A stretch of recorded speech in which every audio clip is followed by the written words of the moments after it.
suegros cancelaron el salón de su boda en secreto porque lo consideraban demasiado pobre y él usó esos ahorros para comprar la empresa que los acaba de dejar en la quiebra. ¿Quién chingados cancela una boda y no le avisa al novio? Hugo se enteró 3 días antes. 3 días antes. Y no por su prometida, no por un correo, no por el salón, no. Se enteró porque el organizador le marcó, medio nervioso. Oye, nomás para confirmar que ya vieron lo del reembolso. ¿Cuál reembolso? Silencio incómodo. De esos que ya traen pedo incluido. El de la cancelación. Tus suegros pasaron hace 2 semanas. Ahí fue cuando todo se torció. Porque Hugo no era de lana pesada. El vato sí traía ambición, pero no apellido rimbombante ni familia con club de golf. Lo suyo era chamba, riesgo, noches sin dormir, y una empresa chiquita que apenas iba levantando. Y la boda, pues era eso, una boda sencilla. Bonita, pero sin mamadas. Pero para el suegro y la suegra, eso era una vergüenza. Ese mismo día, Hugo fue directo con su prometida, la prometida. Oye, ¿tus papás cancelaron el salón? Ella se quedó congelada. No sorprendida, congelada. Yo, pensé que ya sabías. Ahí algo no cuadraba. ¿Cómo que ya sabía? Mi papá dijo que hablaría contigo, que iban a cambiar todo a algo más digno. ¿Digno? Hugo no gritó. No hizo show. Nomás se quedó viendo al vacío como cuando te dicen algo tan absurdo que ni sabes por dónde empezar. ¿Y tú sabías? Pensé que era por nuestro bien. Ese nuestro bien le supo a patada. Pero no dijo nada. No todavía. Porque en ese momento no estaba enojado. Estaba calculando. Esa noche, Hugo no durmió. Se puso a revisar números. Cuentas. Transferencias. El famoso reembolso. Y ahí estaba. Exactito. El dinero del salón, intacto. Y ahí le cayó el 20. No era solo que le hubieran cancelado la boda. Era que lo estaban tratando como si no le alcanzara. Como si él fuera el proyecto que había que arreglar. Al día siguiente, lo invitan a comer. Casa de los suegros. Mesa larga. Todo elegante. De esos lugares donde hasta el agua sabe cara. Ahí estaban, el suegro, trajeado como si fuera a cerrar un trato, la suegra, sonriendo con esa sonrisa que no pide permiso, pero tampoco perdón. Hugo, qué bueno que viniste, dice el suegro. Tenemos que hablar de la boda. Ya me dijeron, responde Hugo, tranquilo. Perfecto. Entonces entenderás que lo que tenían planeado no era adecuado. ¿Adecuado para quién? Queremos algo a la altura de nuestra familia, mete la suegra. Nosotros nos encargamos. Ahí estaba, clarito. No era la boda, era él. ¿Y mi familia? Pregunta Hugo. Silencio. Pues, se pueden adaptar, dice el suegro, como si nada. Ese fue el momento exacto donde algo se rompió, pero no como ellos pensaban. Porque Hugo no se levantó, no discutió, no reclamó, nomás asintió. Va. Los suegros se relajaron. La prometida respiró. Creyeron que ya estaba. Error. Esa misma semana, Hugo hizo algo que nadie vio venir.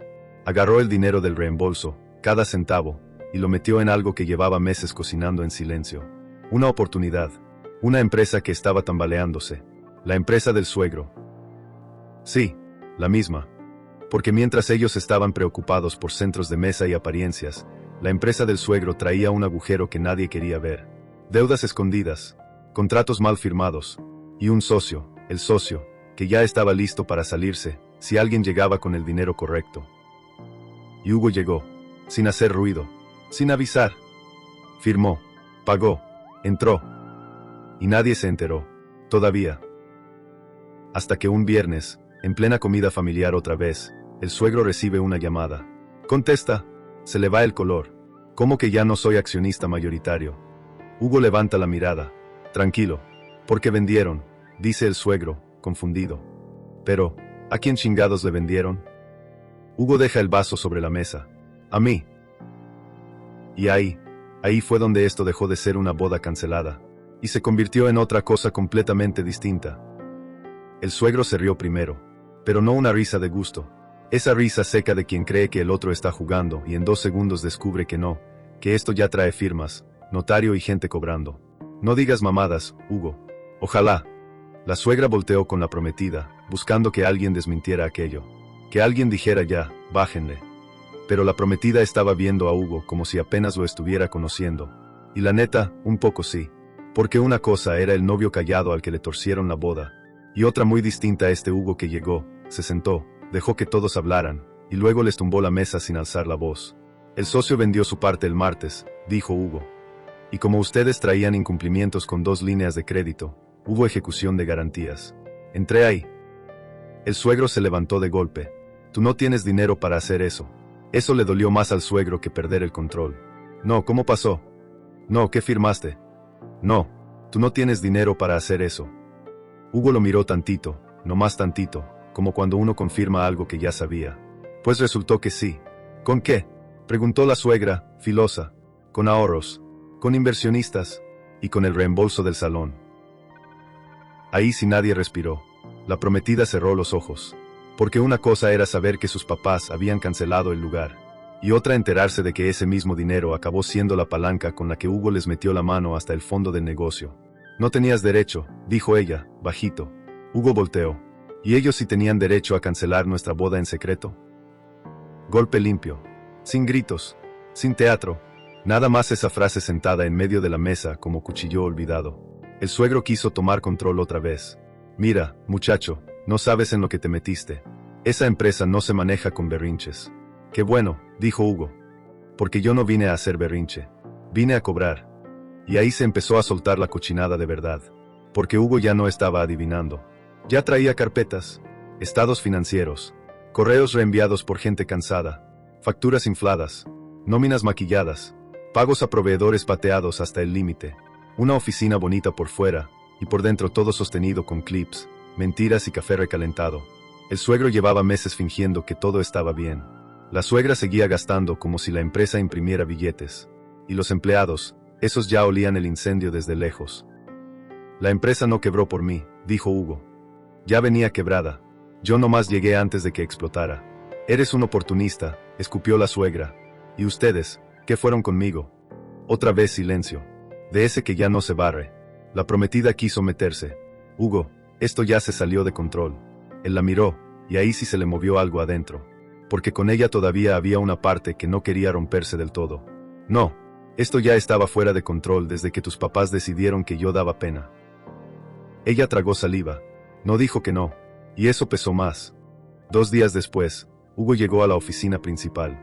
Ahora sí como dueño de la mayoría. El contador casi le abre la puerta con temblor en la mano. La asistente no sabía si ofrecerle café o renunciar. El gerente de operaciones traía cara de yo sabía que esto se iba a poner feo, pero no pensé que hoy. Y el suegro ya estaba ahí, encerrado en la sala de juntas, queriendo dar órdenes en una empresa que ya no le obedecía igual. Aquí mando yo todavía, soltó apenas vio entrar a Hugo. Hugo dejó una carpeta sobre la mesa. Hoy no. Adentro venían 3 cosas, un recorte de gastos, el congelamiento de ciertas cuentas, y el despido del cuñado político favorito del suegro, el acomodado, que cobraba un dineral por no hacer prácticamente nada. No puedes correrlo, dijo el suegro. Claro que puedo. Mira qué rápido. Es familia. Exacto. Y por eso la empresa está hecha pedazos. Eso ardió. Porque era verdad. La mitad del negocio estaba lleno de familiares, recomendados, amigos del golf, compadres inútiles y gente que confundía lealtad con cobrar sin dar resultados. Ese mismo día corrió el rumor, que Hugo había llegado a limpiar, que venía bravo, que el viejo ya no mandaba igual. Y ahí fue cuando empezó el desfile. Primero llamó la suegra, luego la prometida, luego un tío metiche, luego una prima que jamás lo peló, luego un abogado que se presentó muy firme y salió menos firme. Todos con la misma música, nomás distinta voz. Se puede arreglar. No hagas esto personal. Piensa en la familia. Qué curioso. Cuando le cancelaron la boda sin decirle, nadie le pidió pensar en la familia. Cuando lo midieron por la cartera, nadie habló de arreglar nada. Pero ahora que el edificio se les estaba ladeando, ahora sí muy unidos, muy humanos, muy vamos a dialogar. Y Hugo siguió. Cortó gastos. Renegoció deudas. Sacó a 2 parásitos más. Canceló la camioneta de lujo del suegro. Vendió mobiliario ridículamente caro de una oficina que parecía lobby de hotel. Y mandó a auditar contratos. Ahí tronó la verdadera bomba. Porque en esa auditoría salió un movimiento viejo. Feo. Grande. Una maniobra con dinero que no solo explicaba la quiebra. Explicaba por qué el suegro estaba tan desesperado por controlar cada detalle, incluso la boda. Porque no era nada más clasismo. Era pánico.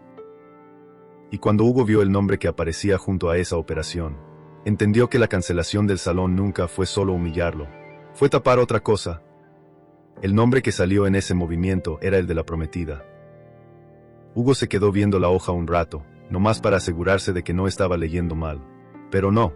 Ahí estaba. Su firma en una autorización vieja. Una empresa espejo. Un traspaso raro. Un monto exacto. $184,000. No era un error de dedo. No era un homónimo. Era ella. El auditor le habló claro. La firma coincide. Y esto no fue decorativo.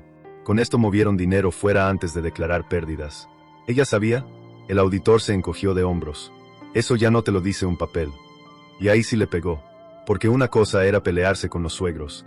Otra muy distinta era descubrir que la mujer con la que iba a casarse estaba embarrada en el mismo cochinero. No sabía si poco, no sabía si mucho, no sabía si la usaron, pero estaba ahí. Esa noche la citó en el departamento que ya casi se sentía ajeno.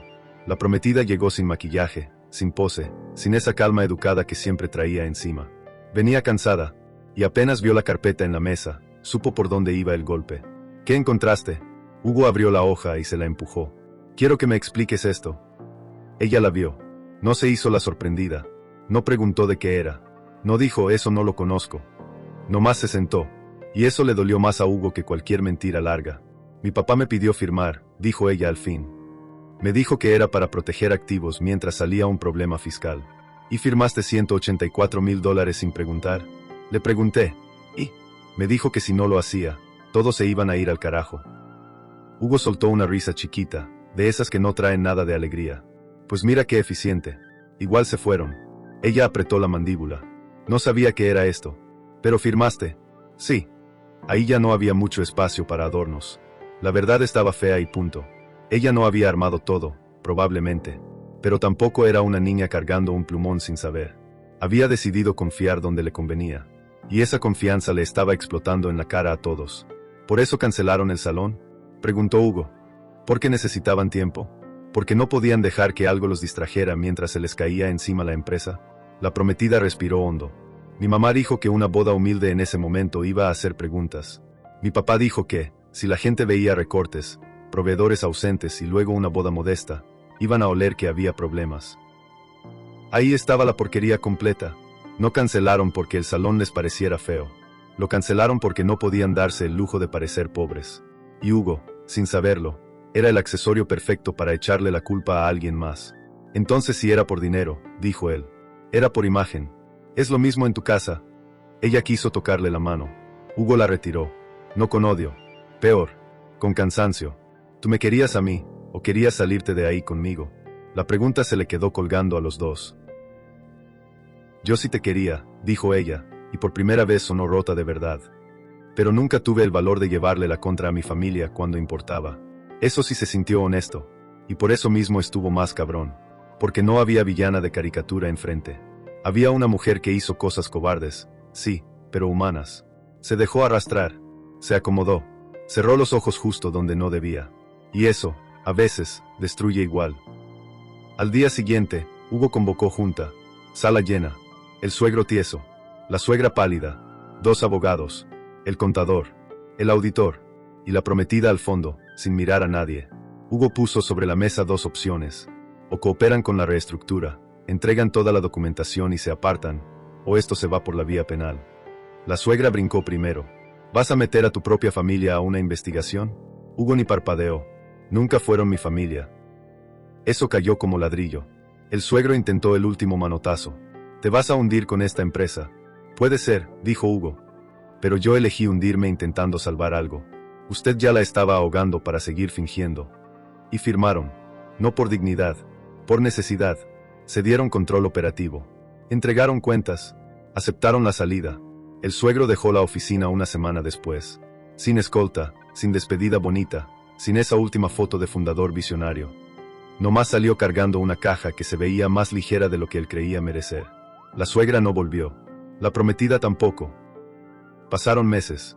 Hugo se quedó con un negocio herido, un montón de broncas, empleados desconfiados y una reputación rara. Para unos era el cabrón frío que remató a sus suegros. Para otros, el único que llegó a apagar el incendio cuando todos estaban cobrando por mirar cómo ardía. Y la neta, las dos cosas tenían algo de verdad. Porque sí, lo movió la rabia. Pero también hizo el trabajo. Pagó atrasos. Recontrató a gente útil. Cerró fugas. Aguantó madrizas. Vendió lo que no servía. Y la empresa, poquito a poco, dejó de oler a funeral. Un día le llegó una caja. Adentro venían las invitaciones de boda que nunca se usaron, con una nota de la prometida. Nada larga, nada cursi. Debiste enterarte por mí. Perdón. Eso era todo. Hugo se quedó viendo su nombre impreso junto al de ella. Qué cosa más rara. A veces uno no pierde una boda, pierde la versión de sí mismo que todavía creía que ciertas humillaciones se arreglaban con paciencia. Agarró una invitación, la rompió a la mitad y la tiró. Las demás no. Esas las guardó. No por nostalgia, por memoria, para no volver a confundirse cuando alguien le venda desprecio con modales. Y al final, lo más pesado no fue que le cancelaran el salón, ni que le mintieran, ni siquiera comprar la empresa que los dejó de rodillas. Lo más pesado fue entender que todo ese asunto jamás se trató de pobreza. Se trató de miedo. Miedo de parecer menos. Miedo de caer. Miedo de que alguien como Hugo, sin apellido de vitrina, terminara teniendo más carácter que toda la casa junta. Y pues sí, la boda se murió. La empresa no.